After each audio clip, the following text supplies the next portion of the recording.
আসসালামু আলাইকুম রহমতুল্লাহি ওবরাকাতু। প্রিয় দর্শক, আজকে একটি হাদিসের অর্থ এবং ব্যাখ্যা নিয়ে আলোচনা করব ইনশাআল্লাহ।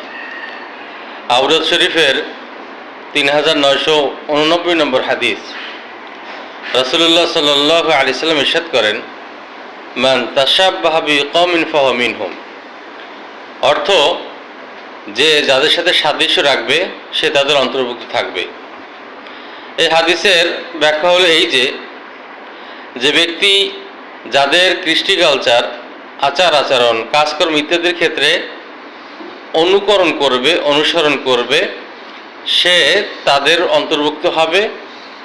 তাদের সাথে যে আচরণ করা হবে কিয়ামতের দিন, ঠিক যে তাদেরকে অনুকরণ করবে তাদেরকেও একই আচরণের আওতায় রাখা হবে, তাদের সাথেও একই আচরণ করা হবে।